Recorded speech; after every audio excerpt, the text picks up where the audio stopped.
The international police should arrest and interrogate President Bola Ahmed Tinubu on 6 grounds.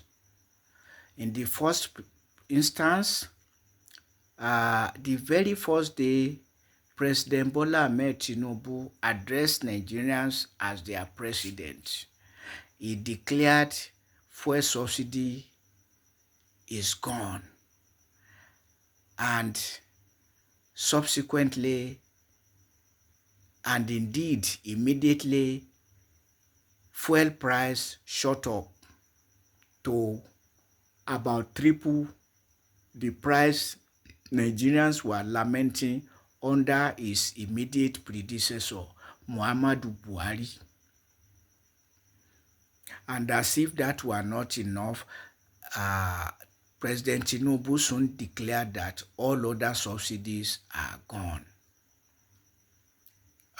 President Tinubu is here to tell Nigerians what fuel subsidy means and where it has gone and is going. The same with the other subsidies on electricity, on education, on basic necessities of life, including kerosene and gas. Because all of that has led to intractable hyperinflation, indeed worsening hyperinflation, making life miserable for Nigerians, including workers who are paid less than living wage. So that only the international police can help to unravel through the arrest and interrogation of Bola Ahmed Tinubu. In the second instance, President Tinubu, who declared that all subsidies are gone, subsidized Hajj to the tune of more than 90 billion. He sought the approval of the legislature, and the legislature approved it for him. So the legislators should also be arrested and interrogated to explain why they should collude with the president to approve more than 90 billion or any amount for that matter to subsidize Hajj in a country which constitution prohibits state religion, while the rulers since over the years have been funding pilgrimage boards and subsidizing pilgrimages for privileged Christians and Muslims who can afford to go on pilgrimages. So the illegality of politicizing, of indeed imposing Islam and Christianity on Nigeria, while the constitution prohibits state religion. So that is the level of corruption and politicization of Islam and Christianity, a criminal thing to do in a secular state. In the third instance, the Interpol should help Nigeria to demand from President Tinubu the list of the indigent households to which he is claiming to be transferring funds while paying workers less than living wage, and rather than funding education, asking indigent students to come for loan. And you ask yourself, how many students can Nigeria's government give loan. Millions of Nigerian students to come for loan, because when you are paying workers less than living wage, sustaining the education of their children is Herculean, if at all possible. It's Herculean. So, which indigent households, to which indigent households is President Tinubu transferring funds?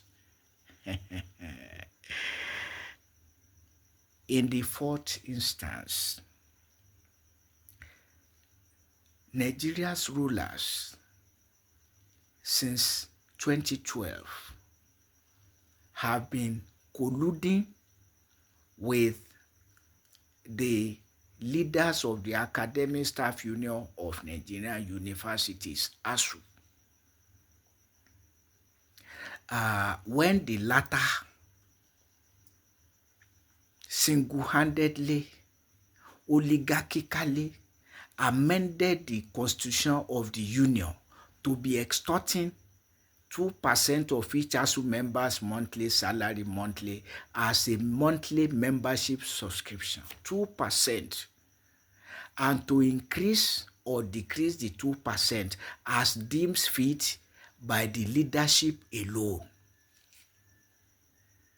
And so, in 2024, the 2% went up to 3% under the presidency of Bola Ahmed Tinubu. And obviously, such extortion and the exploitation of workers is not possible without the collusion of the employer. It's not possible. So, President Tinubu should explain how that is reasonable and acceptable. Forget that the unions can decide. Well, the unions did not decide. And this, so if the government is not corrupt, ASUU leadership will not get the collaboration of the government. So it's a collusion. Besides, President Bola Ahmed Tinubu in 2025 paid fraudulent and academic allowance to ASUU leadership to stall the implementation of the 2009 agreement bordering on welfare packages and increment of salaries for ASUU members, due for implementation in 2013. But from that year, 2013, government started paying to ASUU leadership the fraud called end academic allowance. That is not end allowance of any worker, but a bribe given to ASUU leadership to be shared with the non-academic unions, stalling the implementation of the 2009 agreement since due in 2013 till this year, 2025. The fact that the presidency of Bola Ahmed Tinubu paid fraudulent and academic allowance is an indication, a clear indication that the government is corrupt, because end allowances by workers are to be paid to the workers who earn them, the individual workers who earn them, and are not through the leadership of the workers' union, where there is transparency and no corruption. No worker will give a bribe in lieu of end allowances of workers and also stalling increment of salaries for the workers. So if that is not corruption, what is?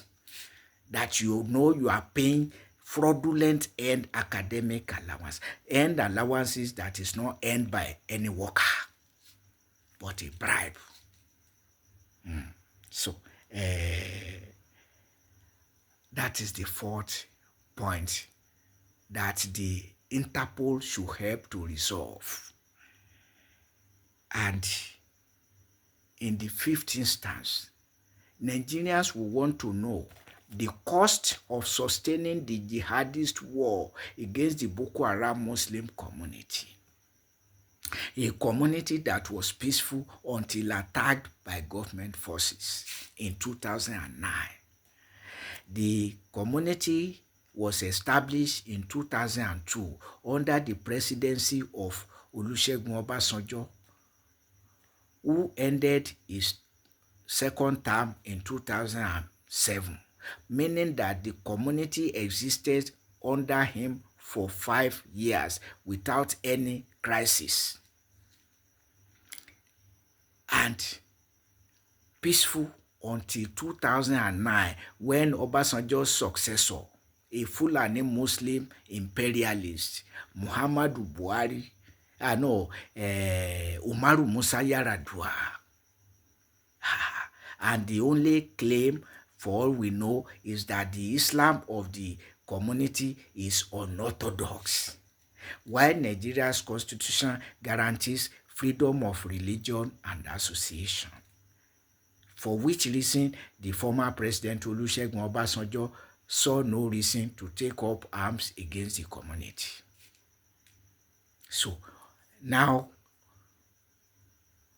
what is the cost of sustaining the war against the Boko Haram Muslim community?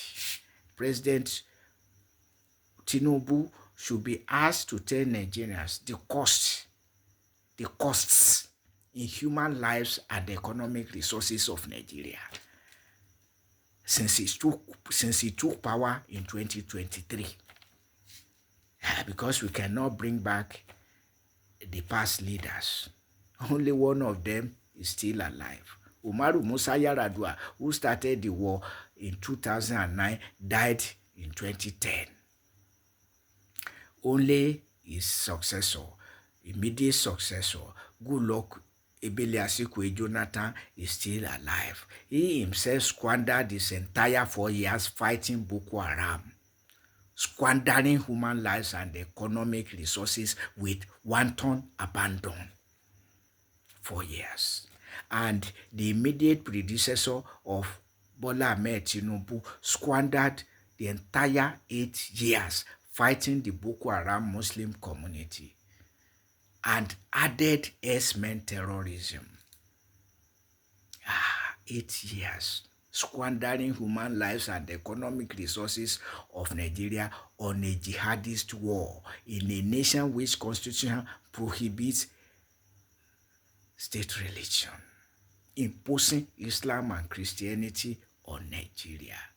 But now Tinubu should tell the whole world the cost of fighting the Boko Haram Muslim community in human lives and economic resources, even as we speak.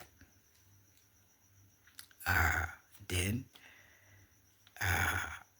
lastly, Tinubu should be asked why he has been sustaining herdsmen terrorism, which started under his immediate predecessor.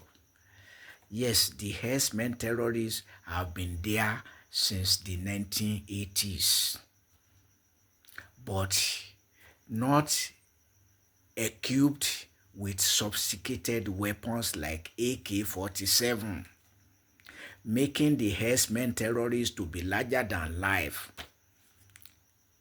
and feel bold, audacious to go to anywhere in Nigeria and graze their cattle, including agrarian communities, devouring crops and sacking communities, killing, maiming, raping, and kidnapping for ransom. So Tinubu should tell the whole world why he is sustaining herdsmen terrorism. We started under his immediate predecessor, making agricultural endeavors hazardous, leading to many farmers abandoning their farms. Many farmers killed. Many other farmers afraid to go to their farms.